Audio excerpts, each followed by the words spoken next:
আপনি যদি একটা কুয়ার নিচে পড়ে গেছেন, এখন আপনি উঠতে চান উপরে, হাউমাউ করে চিৎকার করছেন, ভাইরে আমারে উঠাও রে, মল্লাম রে, গেলাম রে। এখন আপনাকে এই কুয়ার নিচ থেকে ওই গর্তের ভিতর থেকে যদি উপরে তুলতে হয়, 4 কাজ করতে হবে। কয় কাজ বলেন? 1 নম্বর, উপর থেকে একটা রশি ছাড়তে হবে, ঠিক না? মুখস্থ করেন। 1 নম্বর কি? 2 নম্বর হলো রশিটা শক্ত হওয়া লাগবে, ঢিলা ঢালা হলে ছিঁড়ে যাবে। 3 নম্বর হলো যখন রশিটা উপর থেকে ছাড়া হলো, নিচ থেকে ওই রশিটা শক্ত করে চেপে ধরতে হবে, ঠিক কিনা? যদি আপনি সত্যিকারেই উপরে উঠতে চান তাহলে কি করতে হবে?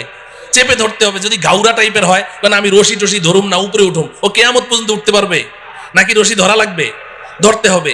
4 নম্বর শর্ত হলো যখন রশিটা আপনি চেপে ধরেছেন, এখন উপর থেকে যারা রশি ছেড়েছে দয়া মায়া করে রশিটা ধরে টান মারতে হবে, তাইলে আপনি উপরে উঠে যাবেন, ঠিক কিনা? এই কথাটুকু যখন বুঝে আসলো, এবার আসেন, আমরাও তো আমাদের আসল বাড়ি জান্নাত থেকে অনেক নিচে পড়ে গেছি, অনেক নিচে। কত নিচে এটা কল্পনাও করতে পারবো না, শুনলাম খালি এতক্ষণ ঠিকই। তা আমরা যে নিচে পড়ে গেছি, এখন যদি আমরাও আমাদের আসল বাড়ি জান্নাত পর্যন্ত উপরে উঠতে চাই, তাহলে জান্নাতের মালিক আল্লাহ রব্বুল আলামিন দয়া মায়া করে আমাদের কাছে একটা রশি ছাড়তে হবে। কি ছাড়তে হবে বলেন? রশি ছাড়তে হবে। রশিটা বড় মজবুত হওয়া লাগবে, আমাদের সকলকে ওই রশি চেপে ধরা লাগবে। এবার আল্লাহ পাক যদি দয়া করে টান মারেন, তো সোজা আমরা আমাদের আসল বাড়ি জান্নাতে পৌঁছে যাব। আপনি বলবেন, হুজুর এটা কি বললেন, আগরম বাগরম কথা, কিছুই বুঝলাম না। এই কথাটাই আল্লাহ রব্বুল আলামিন সূরা আলে ইমরানের 103 নম্বর আয়াতে বলেছেন। সুবহানাল্লাহ বলেন। সূরার নাম কি? আলে ইমরান। বলেন সূরার নাম কি? আলে ইমরান। আয়াত নম্বর কত? 103। মনে রাখবেন, সূরা আলে ইমরান। সবাই বলেন সূরা আলে ইমরান, আয়াত নাম্বার 103। আল্লাহ পাক বলছেন, ওয়াতাসিমু বিহাবলিল্লাহি জামিআন ওয়া লা তাফাররাকু। এই দুনিয়ার মানুষ, শক্ত করে ধরো। ইতাসিমু, আল ইতিসাম মজবুতি কে সাথ পকড়না, শুধু ধরা না। ধরার আরবি ইতিসাম না, ধরার আরবি হলো আখাযা ইয়াখুযু, আখযান মানে ধরা।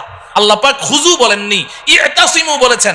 শক্ত করে ধরো, বিহাবলিল্লাহ, আল্লাহর রশি। সুবহানাল্লাহ বলেন। হাবলুল্লাহ মানে কি? আল্লাহর রশি। হাবলুল্লাহ মানে কি? আল্লাহ বলছেন ইতাসিমু বিহাবলিল্লাহ, আল্লাহর রশি ধরো, জামিআন, সবাই মিলে ধরো, একজন দুইজন না। এই রশি ছিঁড়ার কোনো সম্ভাবনাই নাই, সবাই মিলে ধরো। ওয়ালা তাফাররাকু, আল্লাহর রশি ধরতে গিয়ে আপোষের মধ্যে বিচ্ছিন্ন হয়ে যেও না। সুবহানাল্লাহ বলেন। ধরতে রাজি আছি তো? এখন প্রশ্ন হলো, আল্লাহ তো রশি ধরতে বলেছেন, রশিটা ছাড়লো কে? ছাড়লেন কে? রশিটাকে শক্ত বানাইলো কে? রশি ধরে টান মারবে কে? আমাদের কাজ কি? কথা বলে না। ধরা। আমাদের কয় কাজ? বাকি 3 কাজ কার? ওই 3 কাজের ওয়াজের দরকার নেই, ওটা তো আল্লাহর কাজ। আমাদের কাজ কয়টা? তাইলে এখন প্রশ্ন হলো, ধরবো কেমনে?